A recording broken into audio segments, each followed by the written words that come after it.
Welcome to WhoDooTV. We are live, and this is a special show because we have a special guest with us. And yeah, it's his book's about to launch. But first up, I'm going to introduce myself. I'm Hoosier, and I got Chris online with me. The Bald Moose. What's up, y'all? And then the guest of honor today, Eliot Rahal, writer of Quantum and Woody. I said that wrong, dude. I'm dead. You're fine, dude. Nobody ever gets it right. Nobody ever gets it right. How's it going, Hoosier? How's it going? I didn't realize you like to be called Hoosier. And then how's it going, Chris? Yeah. We're doing well, man. Excited to have you on. Excited for what's coming out tomorrow. We're excited for what's coming out tomorrow. Me too, man. Me too. I am excited. I was nervous, and now I'm excited. And now I think I'm okay. Having got our press books of it, you should be feeling good. So yeah. Oh, good. I'm glad to hear that. I'm glad to hear that. Yeah, I was really concerned about it. No lie. I read your book last night. I reached out to my brother. I gave him a text. It hit a little bit. It was good. It was really good. That feels good. That's good. Yeah. That's good. Right. That makes me feel good. I appreciate that. Awesome. And Eliot, you're taking over this Quantum and Woody title, which is what we're talking about off the bat. Yeah, we're talking about Quantum and Woody from Valiant Comics. Number 6 out tomorrow, and you took over from Kibble Smith, and it looked like you guys did some work together prior. We did. I've known Daniel for a very long time. I've known Daniel since I was like 19 years old, and I am 30 now. And we did a book called The Doorman at Heavy Metal with Kendall Good, but we did that after I had gotten into comics, and we both met at this place called the Lincoln Lodge in Chicago, which was a stand-up comedy venue, is a stand-up comedy venue, and he was a cast member there, and so was I. And then after my Marvel internship some years later, you know, we would always run into each other at Mike's Oat shows, or I've gone to his house for parties and stuff, and I helped him out a few times with buds. And a few years after my Marvel internship, I ran into him at a show, and I told him I was writing comics, and then through the internet, I found out he was doing a backup for, I want to say, Bloodshot or Unity or something like that a couple years ago, and I called him, and I'm like, I didn't know you wanted to write comics, and then we restarted writing comics together, and then Daniel got very famous. Yeah, but and so like how did that work with you getting the job of Q&W after him? I mean, I've always kept in contact with Daniel, and he's done a short story for me for Cult Classic, which is kind of him. And honestly, I think he might have recommended me a little bit. And then also, I think it didn't hurt. I mean, he did recommend me. I know he did. I don't know why I'm being shy about that. Daniel, you know, his contract expired, and he's a busy guy. And so he gave them a list of people, and you know, in case they wanted to take Quantum and Woody further, and they did, and then they reached out to me, and I had been freelancing for Valiant for some years. I've done backups and one-shots, and I did NINJAK versus the Valiant Universe, the adaptation for that, and so they finally decided to give me kind of a shot at something a little bit more long form, and it's been tearing me up inside. Yeah, because we do know like one of them, Bloodshot Day Off. Yeah, I know a lot of us Valiant fans were saying that this was our favorite one-shot of last year. Oh, great. Yep, we quite enjoyed that. So you're not a new name to us by any means. Whoops. And then we also had you had your you corrected me earlier, SHADOWMAN Ray SREMMURD. Ray SREMMURD. Eardrummer. Yes, Eardrummers. And that was a fun project. Those guys are nice, man. Their third album just dropped. Everyone should go get their third album, SREM Life 3. But I met they're young gentlemen, you know what I mean? They're young guys. And it's so weird being around like a 20-year-old who's like a fucking millionaire. And But he was super nice, and he signed at New York with me, and he was just like so happy to meet everybody. He was also really high, but like he was still super nice. But yeah, that was a fun project. And then I did that Escape from the Gulag story for Divinity 3. Yes, Right. yes. Yeah. Man, that one was a good one too. I liked that. I liked the characterizations of Archer and Armstrong there. They were a little different than what we've currently seen. It was in that Divinity 3 universe, and that was an awesome story. The whole event was fun. It was a fun thing. I really enjoyed that, and like, you know, all the artwork was superb too. I love you know, I love that sort of propaganda style kind of thing. It's very, I don't know how to say it. It's got like a very feel. It's got a feel. It's got a thing to it. I don't want to compliment it because that's not good, but you know what I mean. Right.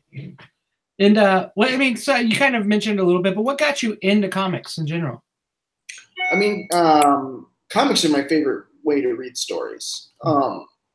Flat out. I mean, it's just my favorite way to read.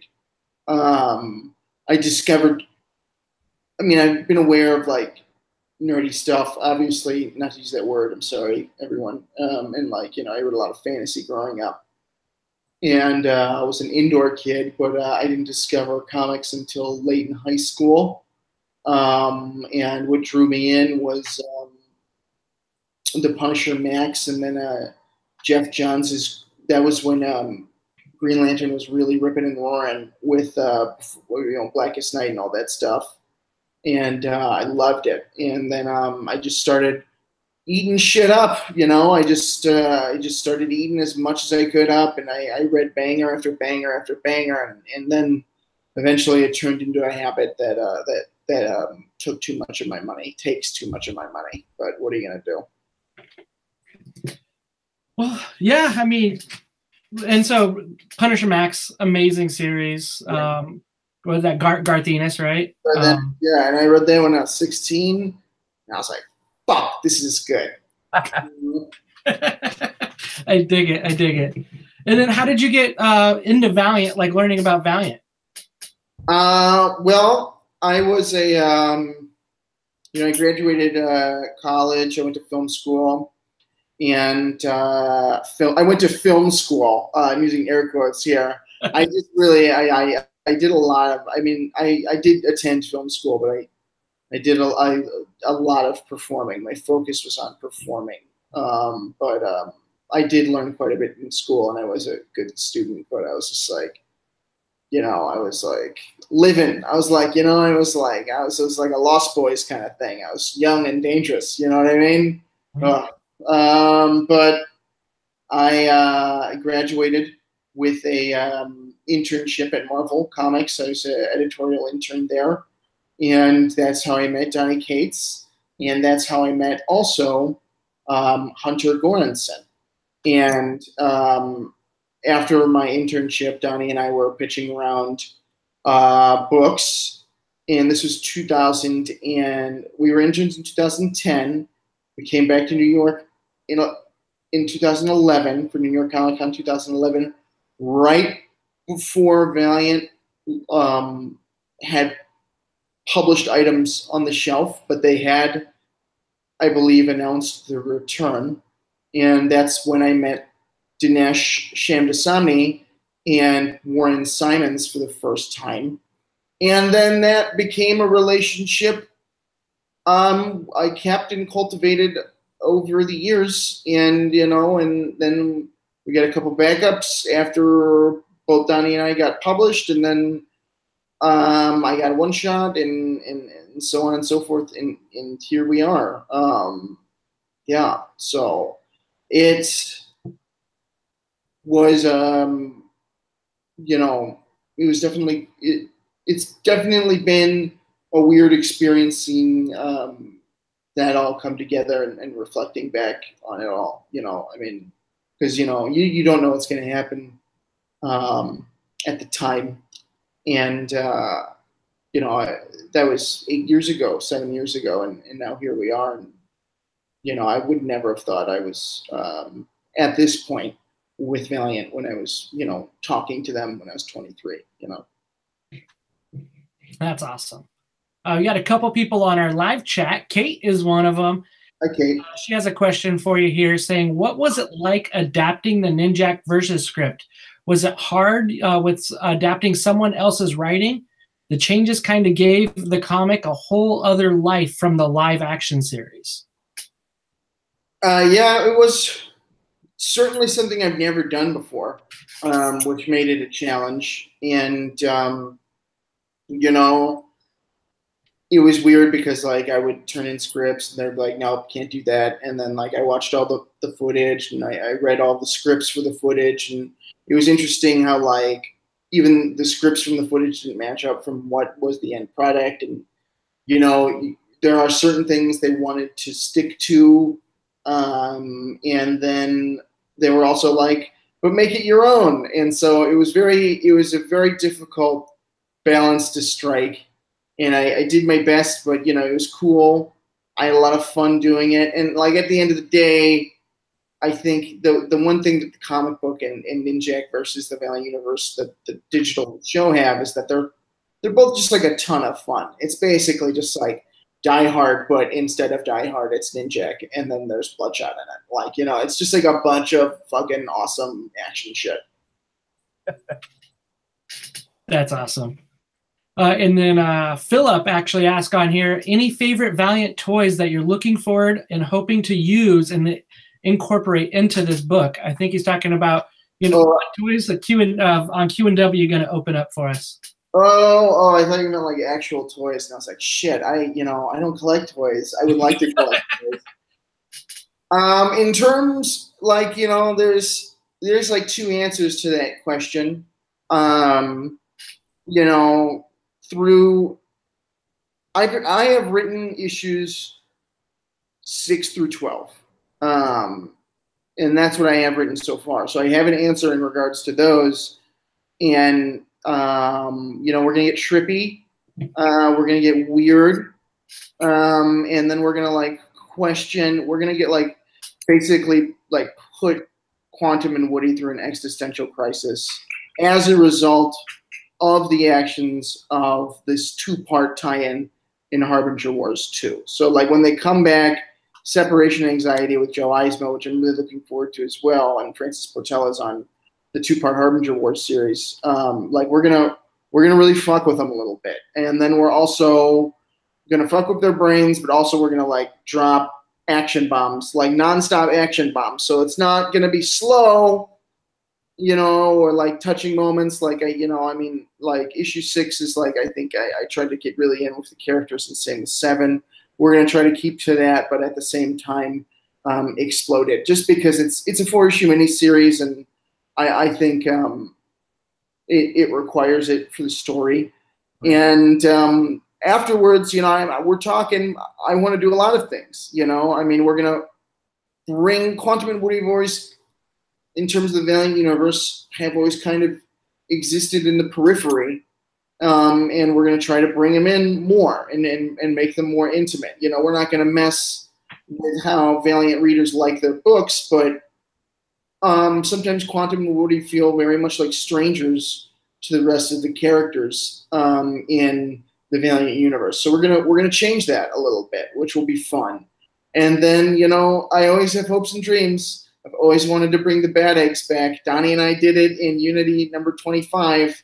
We brought those 2 fucking talking dinosaurs back, and I want to do it again, but it's hard because they're just like, stop it. Every pitch I send them has the Bad Eggs in it somehow, and they're just like, no, stop it. But we'll get there one day. That's great. So Chris, now, what do you got? I need to have a question for you. Probably one of the biggest Quantum and Woody fans that I know of, J. Rob Art on Twitter.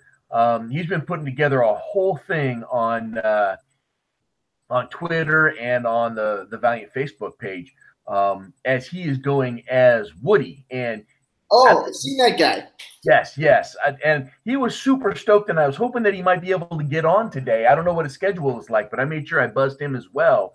What do you think about people that get dressed, that put so much effort into doing and emulating, I guess you could say, something that you wrote? What are your feels on that, I guess you could say? I don't know. I never thought about it. It's certainly cool. You know, it's certainly a form of validation.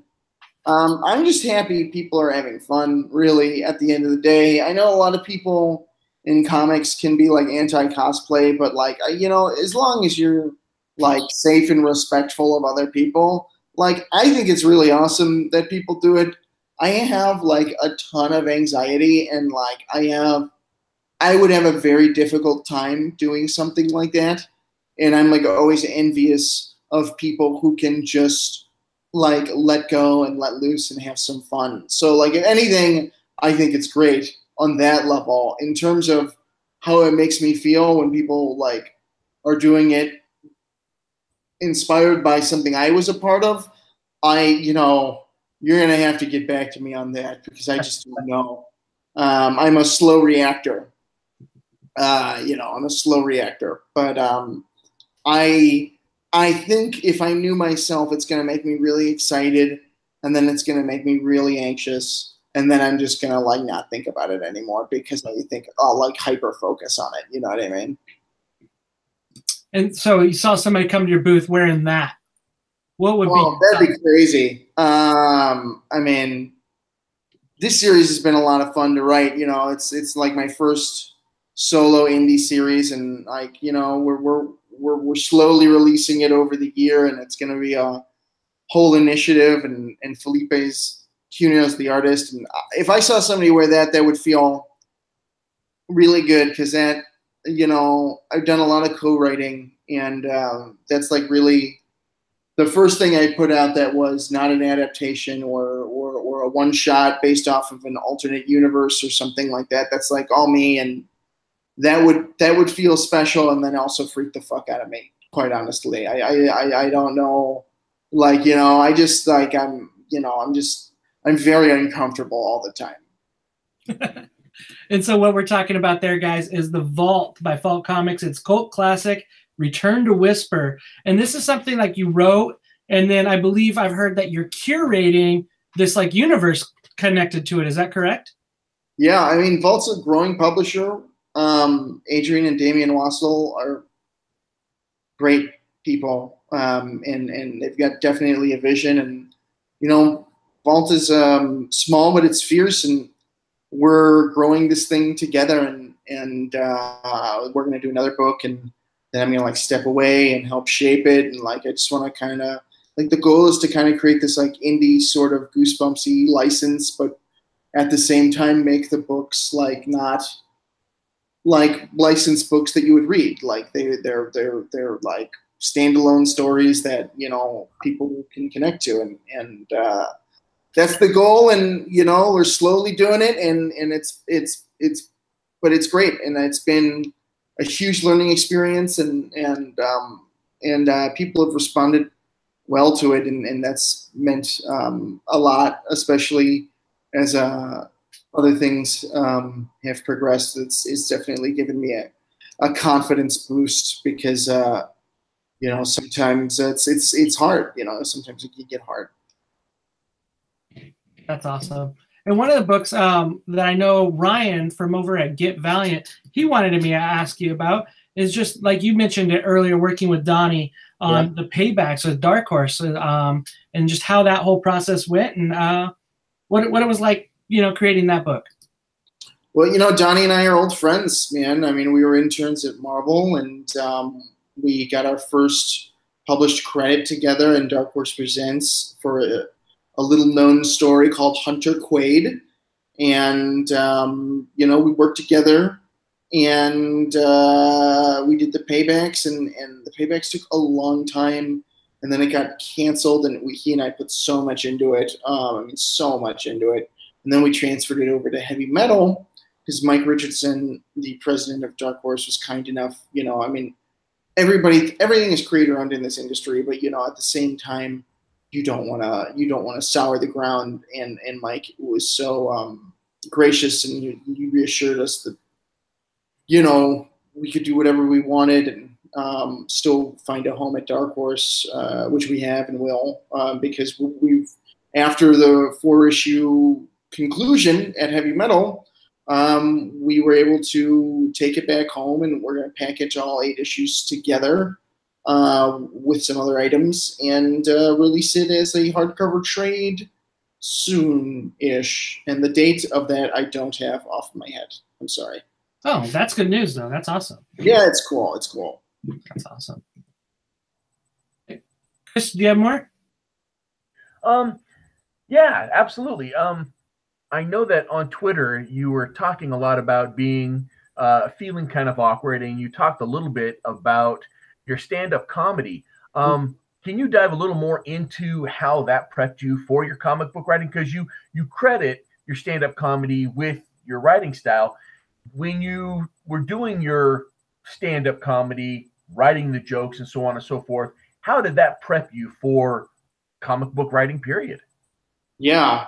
No problem. Yeah, I mean, I got into stand-up because I was a I was a completely unspectacular 17-year-old, and I wanted something to make me special. And I didn't know how to play any instruments, so I couldn't sing, and I was bad at sports, so they didn't have many options. And that's why I got into performing, and I was too much of a coward to actual acting. So that's why I got into stand-up, and I became a huge comedy nerd. And the Chicago stand-up scene during the time I was involved in was super hot. That's where Kyle Kinane came out of, Kumail Nanjiani, Hannibal Buress, Cameron Esposito, and I was doing comedy with them and watching them and learning from them and opening for them, and it was a really special time in my life.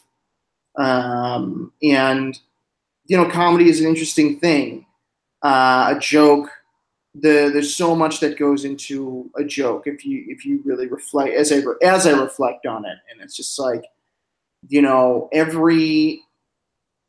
if you're a good comedian who's really practicing the art form or trying to create a craft, every movement on stage matters. Every step to the left, every step to the right,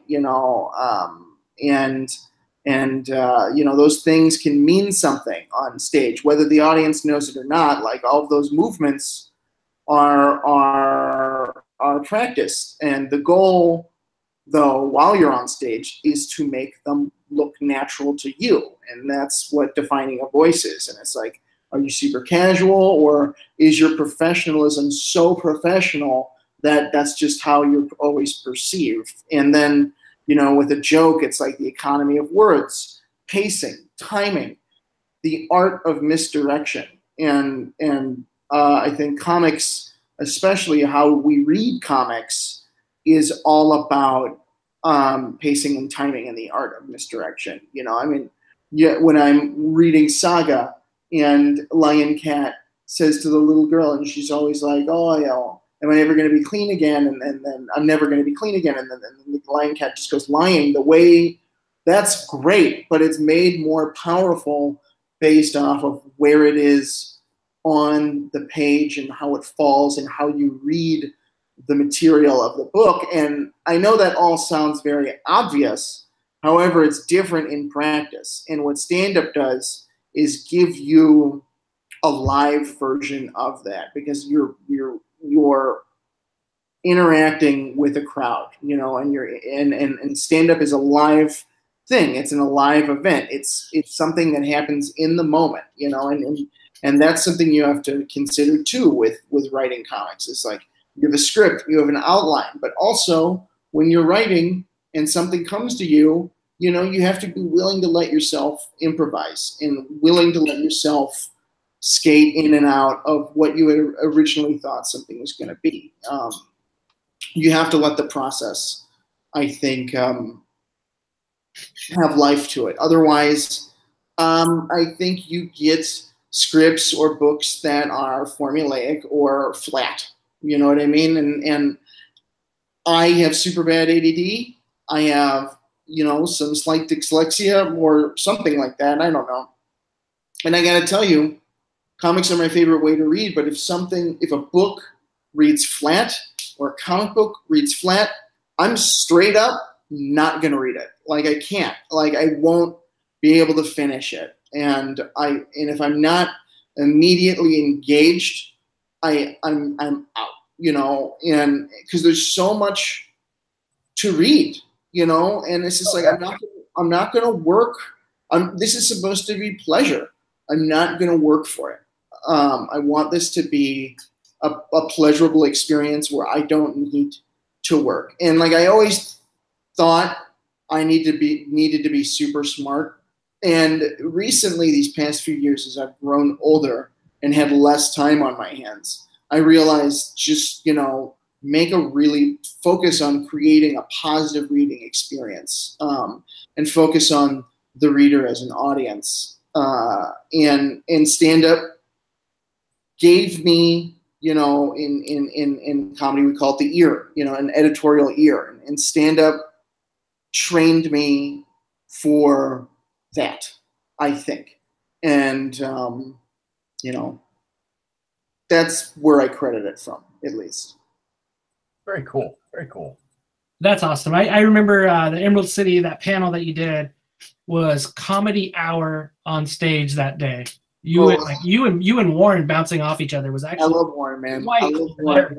Warren, I love Warren.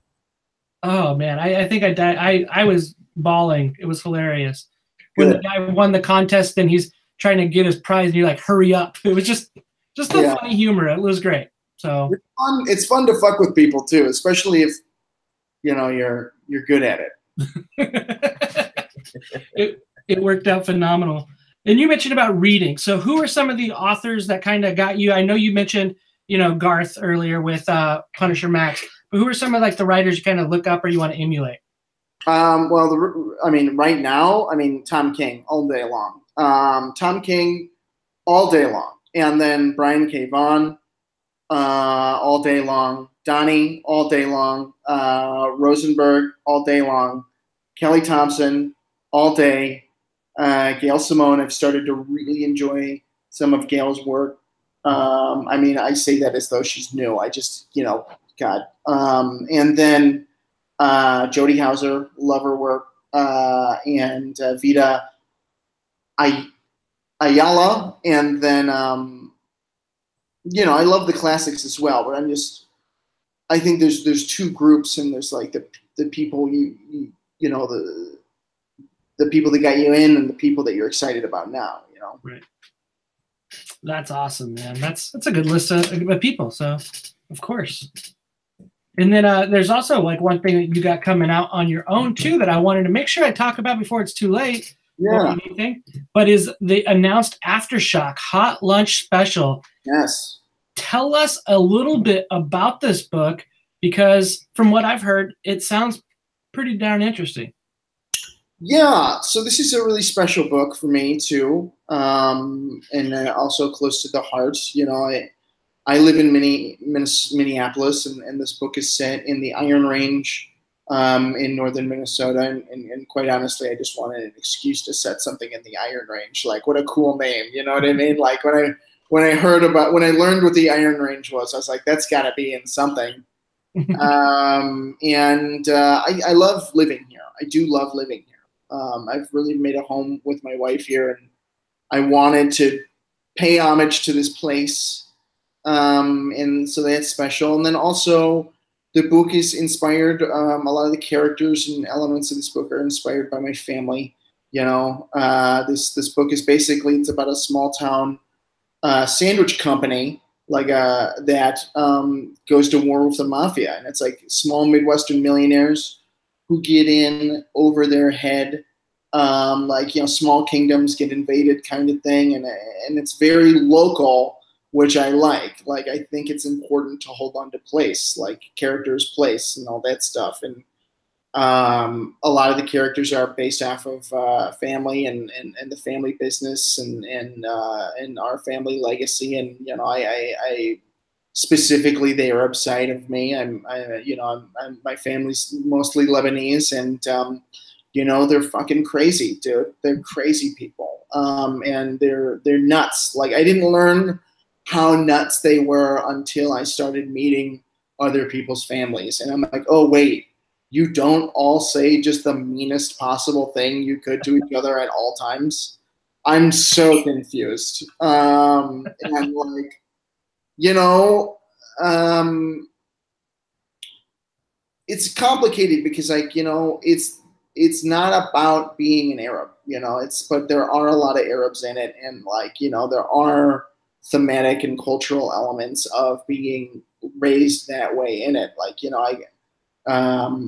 though a good way to describe it is, like, you know, Borscht Belt Jewish humor. Like, if you ever seen those kinds of movies before, I think you know what I'm talking about. Like, every single one of my uncles is Don Rickles, and every night is like roast night, you know, and like, it's cruel, and it's special, and it's interesting, and the stories that, you know, and there's a lot of stories that I've taken that we've all we tell each other over and over again. Like, you know, we get together for family reunions, and we talk about our glory, you know what I mean? And, like, also it's, like, interesting because it deals with race, but it deals with race in a way that is, like, not the way that we are talking about race now, because it's complicated. It's complicated. You know, I come from a very complicated family. My father refuses to admit he has brown skin. You know what I mean? Like, it's very complicated. Like, so I'm putting a lot of that into it. But at the same time, it's not about that. Like, I'm not here to make fun of the people I love. Like, it's just, I think it's an interesting character thing that I think there's a story there. I mean, but really, like, it's this just crazy mob story set in, it's like a Midwestern crime drama noir thing, rural fiction kind of thing, and you know, and I'm really excited about it. That's awesome. I mean, Aftershock's putting out some good books too, and I know there's a ton of people excited about it. Yeah, it's weird. It's weird to be writing a book that will, you know, be amongst people like that. Yeah. Well, one other question I had is, it's more of a, I guess you could say it's more of a personal question. I started following you shortly before I had met you on Twitter. Before I met you, I should say, at Emerald City Comic Con this last year. And one thing that I've noticed is that you're very open about the things that you say, and you open with your communication with your fans. It's very personable. I guess that's maybe the right word. It's personable. Yeah. Is this a planned thing? Is this something that you want to do, is open up and be, I don't know, I guess the way that I perceive it is very open and honest. Is that what you are trying to show people? Because it's something that's totally different, and to me, it's something that's very cool. I look forward to your tweets. That sounds silly, but I do, because it's a personable, it's something that you're going through, and when somebody talks to you about it, it's like talking to a friend. Yeah, it's being real. That's good to know. You know, I think there's two answers to that question. You know, I mean, one, it's like, I'm an indie comics creator. I am a, you know, no longer performer, but I'm a, you know, performer at heart. Like, I need validation. So, like, I sought it out on the internet, like any of us do, and that has not left that has not left me. However, as I've grown older, and you know, I've realized more, and this sounds crazy, but when you're younger, I think you take people for granted a little bit more, and when you're older, you really are touched a little bit more when people take the time to read something you made, or interact with you, or whatever. And I always want to be cognizant of that, because, like, I'm a very, like, sensitive person, and, like, all that, like, emotional bullshit, and like, you know, like I want, you know, and I want to connect with people, and also like it's a way for me to grow a fan base, not to put like a sinister way on it, but like if I'm going to be honest about it, like it doesn't hurt. I mean, that's probably the reason I'm here right now, like, or that I know you guys, but you know, I enjoy it. I'll say sometimes it's not always the greatest idea. I mean, because you know, I mean, it's been mostly overwhelmingly positive, but a few times it's like gone a little too far. But no matter what, those people always ended up like being cool about it, and like, you know, nothing ever got weird or anything like that. But like, you know, I'm a private person, you know what I mean? That's all. And like in terms of like open, I try to be open. I don't know if I'm honest, like who's honest, like, you know, I don't know if I'm being honest with myself, but like I don't want to like I don't want to like glorify anything, but I try to be open, you know. I try, you know, I mean, right? What are we here for? What are we here for if we're not talking to each other? Yeah, quite funny too with your tweets. Just like earlier today, telling Outright Geekery you're not going to be wearing pants. This is a pants-free zone. You don't have to. You just have to stay seated. I am wearing pants though. Okay, good. No, well, okay. No. But and then there's some like I said, one thing we always do Tuesdays here is we talk about new comic books that are coming out the next day. Are there any books that you know of that you're pulling tomorrow? Oh shit, I'm so behind. I have a stack of comics that I haven't read. But what have you been reading? Type of question, I guess. Yeah, can I just go through what I've been reading? Yeah. Let's start publisher by publisher. Marvel, I mean, the Avengers for sure. I still need to catch up on Strange. Still need to catch up on Thanos. I have them all. I just haven't fucking gotten to it. Cable, I've been reading Cable. Domino. Really looking forward to Dazzler. The Avengers, and Thor. Reading Thor. Catching up on Thor currently. And Captain America, but I'm reading Thor. That's what I'm trying to get through right now. I'm like on 704 or something like that. Just because it's Jason Aaron. And DC, really looking forward to Bendis, obviously. Batman, and then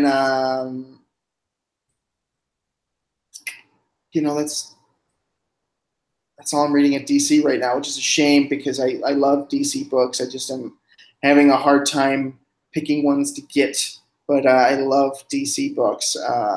And then, I mean, DC is what got me into comics. I should pick up more DC books, goddamn. And then Valiant, I read everything in the line. I'm a little behind, but I read everything in the line, not just because I work there, but because I really do enjoy Valiant books. I mean, especially this past year and a half, X-Men and War and Bloodshot have been bananas good, and it's been so cool. And Boom, RoboCop is cool. Image, Saga, Paper Girls, Shanghai Red. Looking forward to that when it comes out. Looking forward to a lot of upcoming Image titles. But I think right now all I'm pulling is Saga and Paper Girls. Dark Horse, not reading anything right now. I just climbed through some Buffy, but just like an old volume of Buffy. I would like to get the second volume, but you don't need to know that. And Kaiju Max from Oni Press. Nice. Yeah. Nice. Yeah, the Shanghai Red, I got the press of that one. Phenomenal. We got to meet Christopher Sabella and Hickson and those guys. That's a book I'm encouraging people to read. This is cool. I mean, I love his work on Cold War. I'm reading Cold War right now. And yes. And her Infernal Descent from Aftershock and also Baby Teeth. I forgot about the other publisher.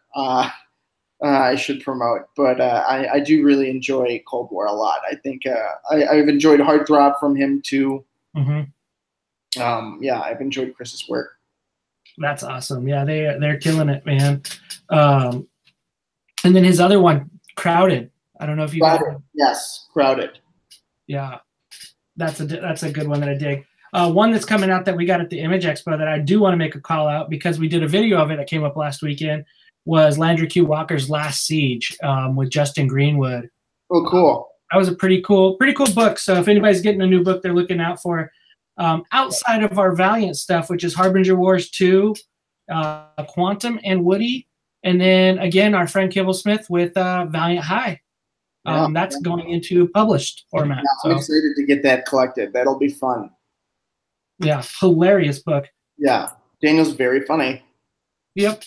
Hard to follow.